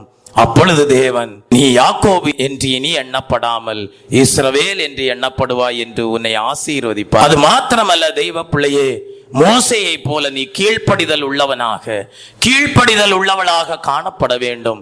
உன் சுய மாம்ச பலத்தினாலே எதையும் செய்து விடலாம் என்கிற எண்ணத்தை எல்லாம் விட்டுவிட்டு தேவ சமூகத்திலே காத்திருந்து, தேவ சத்தத்தை கேட்டு, தேவ சமூகத்திலே உபவாசித்து, தேவனுடைய வெளிப்படுத்தல்களை பெற்றுக்கொண்டு, தேவனுடைய கற்பனைகளோடு நீ கடந்து செல்வாயானால் திரளான ஜனங்களை நீ வழி நடத்தி பரலோக ராஜ்யத்திலே கொண்டு சேர்ப்பாய். ஒரு அல்லேலூயா சொல்லுவோமா? Praise the Lord. மூன்றாவது, தாவீதை போல தெய்வ பிள்ளையனுடைய வாழ்க்கையிலே நீ தேவனுடைய இருதயத்திற்கேற்ற மனிதனாக காணப்படுவாயானால் நிச்சயமாகவே தேவனுடைய வீட்டை குறித்த ஒரு வெளிப்படுத்தல் உடையவளாக எப்பொழுதும் துதித்து கொண்டே இருப்பாய். தெய்வ பிள்ளையே, மோசேயினுடைய வாழ்க்கையிலே அவன் தெரிந்து கொள்ள வேண்டிய ஒரு நாள் வந்தபோது அவன் எதை தெரிந்து கொண்டான் என்றால், பார்வோன் ராஜாவுடைய அரண்மனையிலே உல்லாசமாக ஜீவிக்கிற எண்ணம் உடையவனாக அல்ல, தேவனுடைய சித்தத்தை நிறைவேற்றுகிறவனாக, தேவனுடைய ஜனங்களோடு இதோ துன்பத்தை சகிக்கிறவனாக காணப்பட்டான். இந்த நாளிலே தேவன் உனக்கு முன்பாக, ஒருவேளை மோசே தேவனுடைய சத்தத்திற்கு கீழ்ப்படியாமல், தேவனுடைய சித்தத்திற்கு இடம் கொடுக்காமல் பார்வோனுடைய கொட்டாரத்திலே அவன் காணப்பட்டிருந்திருப்பானே, ஆனால் பார்வோனுக்கு என்ன நிலைமை வந்ததோ அதே சாபம் மோசேனுடைய வாழ்க்கையிலேயும் வந்திருக்கும். ஆனால் மோசே தேவ ஜனங்களோடு துன்பத்தை சகிக்க தெரிந்து கொண்டான். ஆகவே தேவனிடத்திலிருந்து ஒரு ஆசீர்வாதத்தின் வாக்குத்தத்தத்தை பெற்றுக்கொண்டான். தேவனுடைய வீட்டில் எங்கும் அவன் உண்மையுள்ளவனாய் இருந்தான். தேவ சமூகத்திலே காத்திருக்கிற தெய்வ பிள்ளையே, உன்னை பார்த்து தேவன் இன்றைக்கு சொல்ல முடியுமா? தேவனுடைய வீட்டில் நீ எங்கும் உண்மை உள்ளவனாய் இருக்கிறாய், தேவனுடைய வீட்டில் நீ எங்கும் உண்மை உள்ளவளாய் இருக்கிறாய் என்று உன்னை குறித்து தேவன் சாட்சி கொடுக்க முடியுமா? உன்னுடைய இருதயத்தை ஆராய்ந்து பார். தேவனுக்கு நேராக உன்னுடைய இருதயத்தை திறந்து வைத்து, ஆண்டவரே, என்னுடைய வாழ்க்கையில எத்தனையோ தவறான சுபாவங்கள் இருக்கிறது என்று யாக்கோபை போல போராடி ஜெபித்து தேவனுடைய ஆசீர்வாதத்தை பெற்றிருக்கிறாயா? இந்த நாளிலே ஆராய்ந்து பார். தெய்வ பிள்ளையே, உன்னுடைய வாழ்க்கையிலே தேவன் ஒரு பக்கம் ஆசீர்வாதத்தையும் வைத்திருக்கிறார், ஒரு பக்கம் சாபத்தையும் வைத்திருக்கிறார். ஒரு பக்கத்திலே ஜீவனையும் வைத்திருக்கிறார், ஒரு பக்கத்திலே மரணத்தையும் வைத்திருக்கிறார். நீ எதை தெரிந்தெடுக்க போகிறாய்? வாசியுங்கள். உபாகமம் எழுதின புஸ்தகம் 30ஆம் அதிகாரம் 19ஆம் வசனத்தை வாசிப்போம். உபாகமம் 30ஆம் அதிகாரம் 19ஆம் வசனம். நான் ஜீவனையும் மரணத்தையும் ஆசீர்வாதத்தையும் சாபத்தையும் உனக்கு முன் வைத்தேன் என்று உங்களுக்குள் வானத்தையும் பூமியையும் இன்று சாட்சி வைக்கிறேன். ஆகையால் நீயும் உன் சந்ததியும் பிழைக்கும்படிக்கு போதும் நீ ஜீவனை தெரிந்து கொண்டு. உபாகம் புஸ்தகத்திலே ஆண்டவர் அருமையாக ஒரு கற்பனையை கொடுக்கிறார். நான் உனக்கு முன்பாக ஜீவனையும் வைக்கிறேன், மரணத்தையும் வைக்கிறேன். நான் உனக்கு முன்பாக ஆசீர்வாதத்தையும் வைக்கிறேன், சாபத்தையும் வைக்கிறேன். நீ எதை தேர்ந்தெடுக்க போகிறாய்? சில வேளைகளிலே சிலருக்கு சாபங்கள் எல்லாம் ஆசீர்வாதமாக தெரியும். ஆகவே அந்த சாபத்தை போய் அனுபவிப்பார்கள். முதலாவது அதை அனுபவிக்கும் போது இன்பமாய் இருக்கும், பின்பு அது விரியனை போல கடிக்கும் என்று சொல்லப்பட்டிருக்கிறது. தெய்வ பிள்ளையே, அப்படிதான் மோசேயினுடைய வாழ்க்கையிலே ஒரு பக்கம் ஆசீர்வாதத்தை போன்ற பார்வோனுடைய கொட்டாரம், பார்வோனுடைய ராஜ அரண்மனை வைக்கப்பட்டது. இன்னொரு பக்கமோ தேவ ஜனங்கள் துன்பப்பட்டு கொண்டிருக்கிறார்கள். அவர்களோடு, அவர்களுடைய துன்பத்தோடு இவன் அந்த பாரத்தையும் சுமக்க வேண்டிய ஒரு பொறுப்பு காணப்பட்டது. ஆனால் இந்த ரெண்டிலே மோசே எதை தெரிந்து கொண்டான்? சாபமாக தெரிந்த ஆசீர்வாதத்தின் பார்வோனின் கொட்டாரத்தை அல்ல, தெய்வ பிள்ளைய துன்பத்தையே தெரிந்து கொண்டான். ஆகவே அவன் தேவனுடைய வீட்டில் எங்கும் உண்மையுள்ளவன் என்கிற ஒரு சாட்சியை பெற்றான். நல்ல ஒரு தரிசனம் உனக்கு வேண்டும், நல்ல ஒரு தேவ சத்தம் உன்னுடைய வாழ்க்கையிலே வேண்டும், தேவ சித்தத்தை செய்கிற ஒரு அனுபவம் உன்னுடைய வாழ்க்கையிலே வேண்டும்.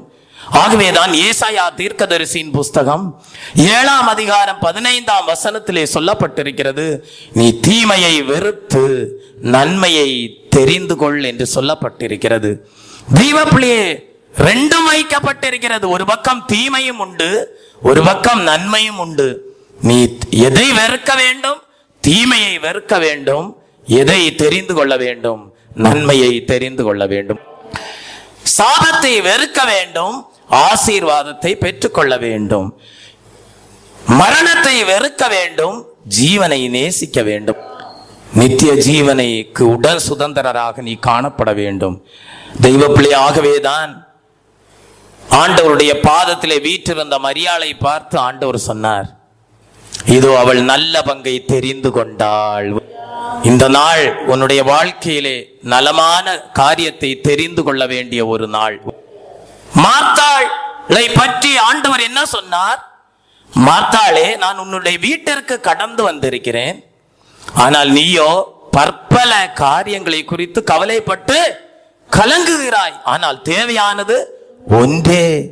ஆனால் அதை மரியாள் அந்த நல்ல பங்கை தெரிந்து கொண்டாள். கிருபையை தெரிந்து கொள், ஜீவனை தெரிந்து கொள், ஆசீர்வாதத்தை தெரிந்து கொள், நன்மையை தெரிந்து கொள்.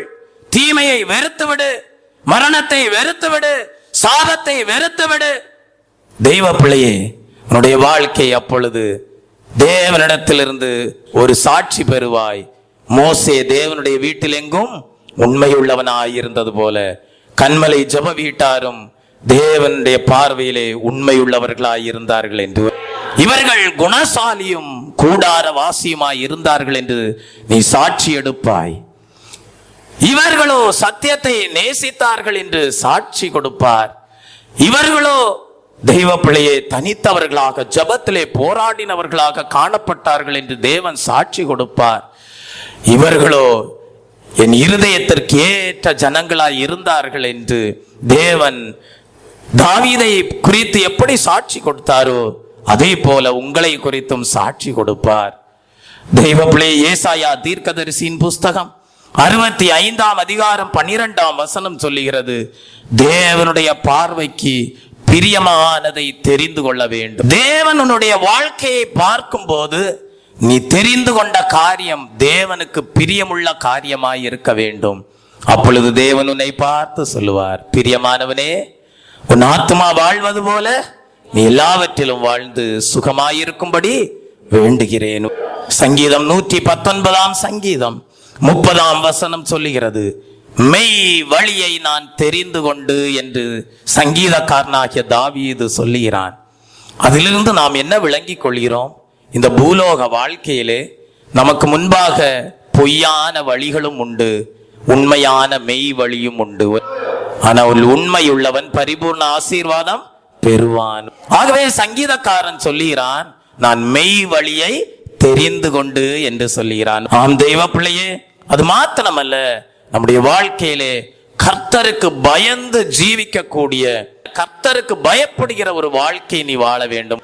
ஒவ்வொரு நாளும் தேவன் என்னை காண்கிறார், ஒவ்வொரு நாளும் தேவன் என்னோடு கூட இருக்கிறார், தேவனுக்கு பிரியமில்லாத காரியங்களை நான் செய்யக்கூடாது என்கிற எண்ணத்தோடு, கர்த்தருக்கு பயப்படுகிற எண்ணத்தோடு நீ ஜீவிப்பாயானால் மனுஷருக்கு பயப்பட வேண்டியதில்லை. அப்பா பிதாவே என்று கூப்பிடத்தக்கதான புத்திர சுவிகாரத்தின் ஆவியை அச்சாரமாக தேவன் நமக்கு கொடுத்திருக்கிறார். அது பயப்படுகிற ஆவி அல்ல, பயம் இல்லாத ஆவி. ஒரு அல்லேலூயா சொல்லுவோமா?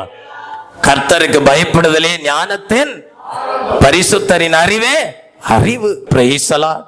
ஆகவேதான் நீதிமொழிகளின் புஸ்தகம் 1ஆம் அதிகாரம் 29ஆம் வசனம் சொல்லுகிறது, அவர்கள் அறிவை வெறுத்தார்கள். இதை நான் கொஞ்சம் தியானித்து பார்த்தேன். அவர்கள் அறிவை வெறுத்தார்களாம். எப்படிப்பட்ட அறிவை வெறுத்திருப்பார்கள்? பரிசுத்தரின் அறிவே அறிவு என்று சொல்லப்பட்டிருக்கிறது. அந்த பரிசுத்தருடைய அறிவை என்ன செஞ்சாங்களாம்? வெறுத்தார்களாம். கர்த்தருக்கு பயப்படுதலை தெரிந்து கொள்ளாமல் போனார்களாம்.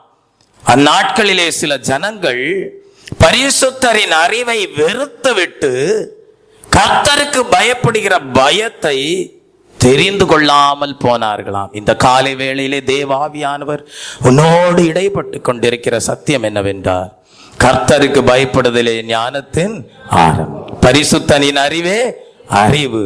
நீ அதை தெரிந்து கொண்டால், கர்த்தருக்கு பயப்படுதலை தெரிந்து கொண்டால், பரிசுத்தருடைய அறிவை நீ தெரிந்து கொண்டால், உன்னுடைய வாழ்க்கையிலே தவறான பயங்கள் வராது. Praise the Lord. தெய்வ பிள்ளை, இந்த நாளிலே ஒரு தீர்மானத்தை எடுத்துக்கொள். நான் ஜீவனை தெரிந்து கொள்ள போகிறேன், நான் ஆசீர்வாதத்தை தெரிந்து கொள்ள போகிறேன், நான் சாபத்தை வெறுக்க போகிறேன், நான் மரணத்தை வெறுக்க போகிறேன், ஆண்டவரே தீமையை வெறுக்க போகிறேன், நன்மையை தெரிந்து கொள்ள போகிறேன், மரியாளை போல நல்ல பங்கை தெரிந்து கொள்ள போகிறேன், தேவனுடைய பார்வைக்கு பிரியமானதை தெரிந்து கொள்ள போகிறேன், நான் பரிசுத்தருடைய அறிவை தெரிந்து கொள்ள போகிறேன், கர்த்தருக்கு பயப்படுதலை தெரிந்து கொள்ள போகிறேன். தவறான பயங்கள் என்னுடைய வாழ்க்கையிலே இல்லை என்கிற ஒரு தீர்மானத்தோடு நீ இந்த நாளிலே கடந்து செல்ல வேண்டும். ஆகவேதான் நீதிமொழிகளின் புஸ்தகம் 14ஆம் அதிகாரம் 26 27 வசனங்கள் சொல்லுகிறது, கர்த்தருக்கு பயப்படுகிறவனுக்கு திட நம்பிக்கை உண்டு. கர்த்தருக்கு பயப்படுகிறவனுக்கு திட நம்பிக்கை உண்டு, அவன் பிள்ளைகளுக்கும் அடைக்கலம் கிடைக்கும். கர்த்தருக்கு பயப்படுதல் ஜீவ ஊற்று, அதனால் மரண கண்ணிகளுக்கு தப்பலாம். கர்த்தருக்கு பயப்படுகிறவனுக்கு திட நம்பிக்கை உண்டு. உன்னுடைய நம்பிக்கை யார் மீது காணப்படுகிறது இந்த நாளிலே? உன்னுடைய நம்பிக்கை இந்த நாளிலே யார் மீது காணப்படுகிறது?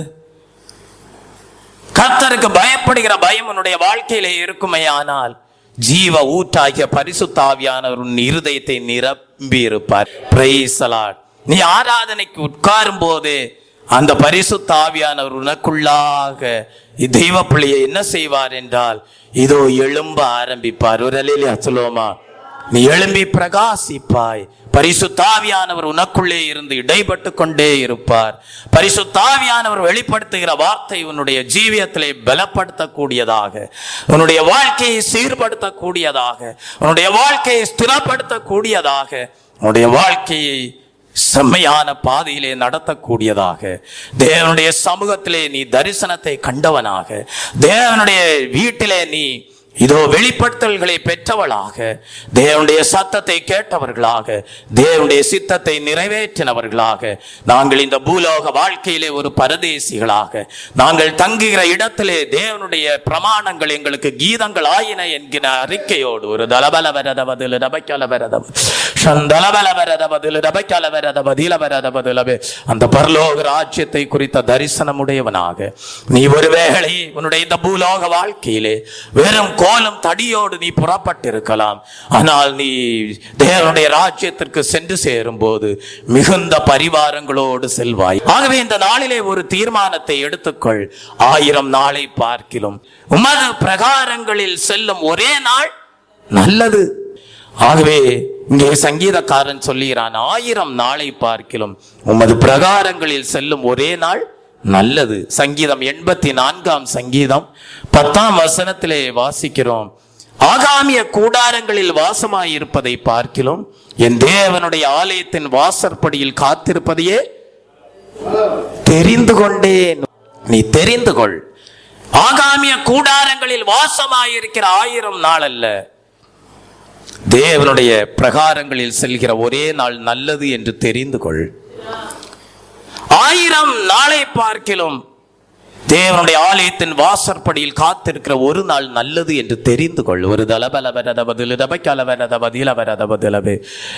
அப்பொழுது தேவன் உன்னை குறித்து சாட்சி கொடுப்பார். நீ தேவனுடைய வீட்டில் எங்கும் உண்மையுள்ளவனாயிருந்தாய் என்று.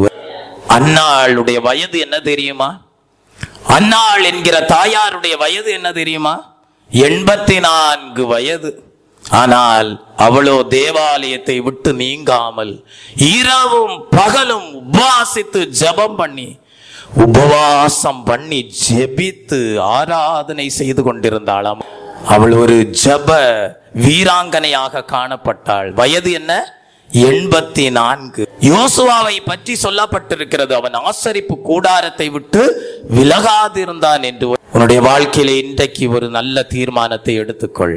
நீ எதை தெரிந்து கொள்ளப் போகிறாய்? தெய்வ பிள்ளையே, தேவனுடைய வீட்டில் வாசமாயிருக்கிறவர்கள் பாக்கியவான்கள். அவர்கள் தேவனை துதித்துக் கொண்டே இருப்பார்கள். ஆகவேதான் எபிரேயர் 11ஆம் அதிகாரம் 25 26 வசனத்திலே மோசே என்கிற தேவ மனிதனை பற்றி ஆண்டவர் சாட்சி கொடுக்கிறார். அநித்தியமான பாவ சந்தோஷங்களை அனுபவிப்பதை பார்க்கிலும் தேவ ஜனங்களுடைய துன்பத்தை அனுபவிப்பதையே மோசே தெரிந்து கொண்டார். உன்னுடைய வாழ்க்கையிலே அநித்தியமான பாவ சந்தோஷங்கள் வேண்டாம். இனி வரும் பலன் மேல் நீ நோக்கமாயிரு. எகிப்தில் உள்ள பொக்கிஷங்களில் அல்ல, கிறிஸ்துவின் நிமித்தம் வரும் நிந்தையை அதிக பாக்கியம் என்று மோசே எண்ணினது போல நீயும் கிறிஸ்துவின் நிமித்தமாக வருகிற நிந்தையை பாக்கியம் என்று எண்ணுவாயாக.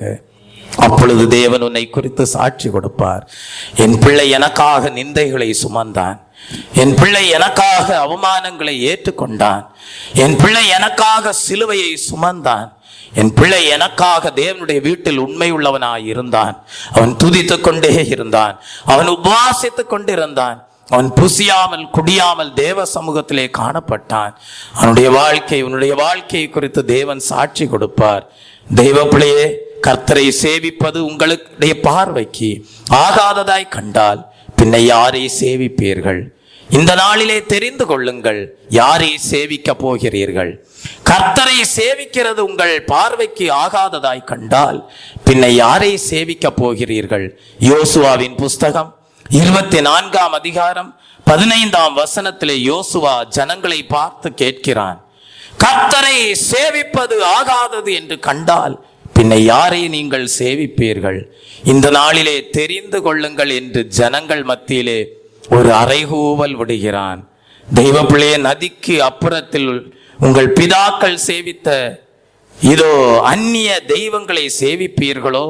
நீங்கள் வாசம் பண்ணுகிற தேசத்து குடிகளாகிய எமோரியரின் தெய்வங்களை நீங்கள் சேவிப்பீர்களோ? ஆனால் யோசுவா சொல்லுகிறான், நானும் என் வீட்டாருமோ என்றால் கர்த்தரையே சேவிப்போம். நம்முடைய கண்களை மூடுவோம், ஜெபிப்போம். தெய்வ பிள்ளையே, இந்த நாளிலே நாம் தெரிந்து கொள்வோம், தேவனுடைய வீட்டில் வாசமாயிருக்கிறது பாக்கியமான ஒரு அனுபவம், துதித்து கொண்டே இருக்கக்கூடிய அனுபவம். தெய்வ பிள்ளையே, நீ அப்படி துதித்து கொண்டே இருப்பாயானால், தெய்வ பிள்ளையே, உங்கள் பிதாவாகிய தேவனுடைய வீட்டில் அநேக வாசஸ்தலங்கள் உண்டு. அந்த வாசஸ்தலத்திலே தேவன் உங்களை வைத்து அலங்கரிப்பார். ஒரு தலபல வரத பதில ரபக்கல வரத பதில வரத பதிலவே சந்தலபல வரத பதில ரபக்கல வரத பதில வரத பதிலவே. தேவனுடைய வீட்டை குறித்த ஒரு வெளிப்படுத்தல், தேவனுடைய வீட்டை குறித்த ஒரு தரிசனம் இந்நாட்களிலே இந்த பூலோக வாழ்க்கையிலே உனக்கு அவசியமாய் இருக்கிறது. அப்பொழுதுதான் நீ பரலோகத்திற்கு ஏற்ற ஒரு வாழ்க்கையை வாழ முடியும். அப்பொழுதுதான் நீ பரலோக ராஜ்யத்தை சென்று சேர முடியும். அப்பொழுதுதான் நீ பரலோக ராஜ்யத்திலே ஆசீர்வதிக்கப்பட்டவளாக காணப்பட முடியும்.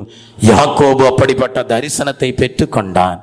அதற்கு காரணம் அவன் குணசாலியும் கூடாரவாசியுமாயிருந்தான். தெய்வ பிள்ளை, அவன் தேவனுடைய வீட்டை குறித்த தரிசனம் பெற்றவனாக வாழ்ந்தான் என்றால் அதற்கு காரணம் அவன் தனித்து ஜெபிக்கிறவனாக, ஜெபத்திலே போராடுகிறவனாக காணப்பட்டான். அவனுடைய வாழ்க்கையிலே தேவனுடைய வீட்டை குறித்த வெளிப்படுத்தல்களை அவன் பெற்றுக்கொண்டதற்கு காரணம் அவன் தன்னுடைய எந்த தவறான சுபாவங்களை மறைத்து வைக்கவில்லை. தேவனுக்கு முன்பாக தன்னுடைய ஜீவியத்தை ரூபகாரப்படுத்தினான். தெய்வ பிள்ளையே, மோசே என்கிற மனிதன் அநித்தியமான பாவ சந்தோஷங்களை தெரிந்து கொள்ள வேண்டிய நாள் வந்தபோது அதை வெறுத்து விட்டு தேவ ஜனங்களோடு துன்பத்தை சகிக்கிறதை தெரிந்து கொண்டான். அவன் தேவனுடைய வீட்டில் எங்கும் உண்மை உள்ளவனாய் இருந்தான் என்று சாட்சியை பெற்றுக் கொண்டான். ஒரு தலபல வரத பதில நபைக்கல வரத பதில வரத பதில. தாவீது என்கிற மனிதனை குறித்து தேவன் சாட்சி கொடுத்தார். அவனுடைய வாழ்க்கையிலே தேவனுடைய வீட்டை குறித்த வெளிப்படுத்தல்கள் அவனுக்கு காணப்பட்டது. காரணம், தெய்வ பிள்ளையே, அவன் தேவனுடைய இருதயத்திற்கு ஏற்ற மனிதனாக காணப்பட்டான். ஒரு தலபல வரத பதில நபைக்கல வரத பதில வரத பதிலவே. இந்த நாளிலே நீ தேவனுடைய இருதயத்திற்கு ஏற்ற மனிதனாக, தேவனுடைய இருதயத்திற்கு ஏற்ற மனுஷியாக இருக்க வேண்டும் என்று தேவன் விரும்புகிறார். இந்த நாளிலே ஒரு நல்ல தீர்மானத்தை எடுத்துக்கொள். ஆண்டவரே, உம்முடைய பார்வையிலே நான் எப்பொழுதும் உமக்கு பிரியமுள்ள ஜீவியத்தை செய்ய இந்த வேளையிலே ஒப்பு கொடுக்கிறேன் என்று நீ நல்ல தீர்மானத்தை எடுத்துக்கொண்டால் உனக்கு முன்பாக ஜீவனும் வைக்கப்படும், மரணமும் வைக்கப்படும். உனக்கு முன்பாக ஆசீர்வாதமும் வைக்கப்படும், சாபமும் வைக்கப்படும். நீ எதை தெரிந்து கொள்ளப் போகிறாய்? சாபத்தை விட்டு விலகு, மரணத்தை விட்டு விலகு, ஜீவனை தெரிந்து கொள், ஆசீர்வாதத்தை சுதந்தரித்துக் கொள். தீமையை வெறுத்து விடு, நன்மையை தெரிந்து கொள். மரியாள் நல்ல பங்கை தெரிந்து கொண்டது போல தேவனுடைய பாதத்திலே வீற்றிருந்து அவருடைய வார்த்தைகளை கேட்டு அவருடைய கிருபையை பெற்றவளாக ஒரு தலபல வரத பதில நபைக்கல வரத பதில வரத பதிலவே. தேவனுடைய பார்வைக்கு பிரியமானதையே நீ தெரிந்து கொள்வாயானால் தேவன் உன்னை மெய் வழியிலே நடத்துவார். ஒரு தலபல வரத பதில நபைக்கல வரத பதில. கர்த்தருக்கு பயப்படுகிற அறிவை, ஞானத்தை நீ வெறுக்காமல் ஒரு தலபல வரத பதிலவே கர்த்தருக்கு பயப்படுதலை நீ தெரிந்து கொள்வாய். அது உனக்கு ஜீவ ஊற்றாயிருக்கும். ஒரு தலபல மரண கண்ணிகளுக்கு நீ தப்பலாம். ஒரு தலபல வரத பதிலவே. இந்த நாளிலே ஒரு தீர்மானத்தை எடுத்துக்கொள். 1000 நாளை பார்க்கிலும் உமது பிரகாரங்களில் செல்லும் ஒரே நாள் நல்லது ஆண்டவரே. ஆகாமிய கூடாரங்களில் வாசமாயிருப்பதை பார்க்கிலும் என் தேவனுடைய ஆலயத்தின் வாசற்படியில் காத்திருப்பதையே நான் தெரிந்து கொள்வேன் என்று ஒரு நல்ல தீர்மானத்தை எடுத்துக்கொள்வாயானால் ஒரு தலபல வரத பதில நபைக்கல வரத பதில வரத பதிலவே. அந்த அந்நாள் 86 வயதிலேயும் தேவாலயத்தை விட்டு நீங்காமல் இரவும் பகலும் உபவாசம் பண்ணி ஜெபித்து ஆராதனை செய்து கொண்டிருந்தது போல ஒரு தலவல வரத பதில நபைக்கல வரத பதில வரத பதிலவே. என்னுடைய வாழ்க்கை அப்படிப்பட்ட ஒரு ஜெய ஜீவியம் செய்யக்கூடிய வாழ்க்கையாக காணப்படும். ஒரு தலபல வரத பதில நபைக்கல வரத பதில வரத பதிலவே. தேவனுடைய வீட்டில் வாசமாய் இருக்கிற நீ பாக்கியசாலியாய் இருப்பாய். ஒரு தலபல வரத பதிலவே. தேவனை துதித்துக் கொண்டே இருப்பாய். ஒரு தலபல வரத பதிலவே. அநித்தியமான பாவ சந்தோஷங்களை அனுபவிப்பதை பார்க்கிலும் ஆண்டவரே, தேவ ஜனங்களோடு துன்பத்தை அனுபவிப்பதையே நீ தெரிந்து கொள்வாய். ஒரு தலபல வரத பதிலவே. இனி வரும் பலன் மேல் நீ நோக்கமாய் இருப்பாய். ஒரு தலபல வரத பதிலவே. அஸ்திபாரம் உள்ள நகரத்தையே நீ நோக்கி பார்ப்பாய். ஒரு தலபல வரத. அந்த பரமதேசத்தையே நீ நோக்கி பார்ப்பாய். ஒரு தலபல வரத பதிலவே. எகிப்தில் உள்ள பொக்கிஷங்களிலும் கிறிஸ்துவ நிமித்தம் வரும் நிந்தையை நீ பாக்கியம் என்று எண்ணுவாய். ஒரு தலபல வரத பதில நபைக்கல வரத பதில வரத பதிலவே. அந்த பாக்கியத்திற்கு நேராக உன்னை அழைக்கிற தேவன் உண்மையுள்ளவராய் இருக்கிறார். அவர் புனிதனுக்கு புனிதராய் இருப்பார். ஒரு தலபல வரத பதிலவே. நீ தேவனுக்கு முன்பாக புனிதனாய் இருந்தால் தேவன் உனக்கு புனிதனாய் இருப்பார். நீ தேவனுக்கு முன்பாக மாறுபாடு உள்ளவனாக, மாறுபாடு உள்ளவளாக காணப்பட்டால் தேவன் உனக்கும் அப்படியே வெளிப்படுவார். ஒரு தலபல வர. ஆகவேதான் சொல்லுகிறார், உனக்கு முன்பாக ஆசீர்வாதமும் உண்டு, சாபமும் உண்டு. உனக்கு முன்பாக ஜீவனும் உண்டு, மரணமும் உண்டு. நீ நல்ல பங்கை தெரிந்து கொள். ஒரு தலபல வரத பதில நபைக்கல வரத பதில வரத பதிலவே. தலபல வரத பதில நபைக்கல வரத பதில வரத பதில நபைக்கல வரத பதில வரத பதிலவே. என் ஆத்மாவே கர்த்தரை ஸ்தோத்திரி, என் உள்ளமே உம்முடைய பரிசுத்த நாமத்தை ஸ்தோத்திரி. என் ஆத்மாவே கர்த்தரை ஸ்தோத்திரி, அவர் செய்கிற சகல உபகாரங்களையும் மறவாதே. ஆமென். நம்முடைய கர்த்தராகிய இயேசு கிறிஸ்துடைய கிருபையும் பிதாவாகிய தேவனுடைய அன்பும் பரிசுத்த ஆவியானவருடைய ஐக்கியமும் இன்றும் என்று சதா காலங்களிலும் நம் அனைவரோடும் நம்முடைய குடும்பங்களோடும் சபையாரோடும் இருப்பதாக. ஆமென்.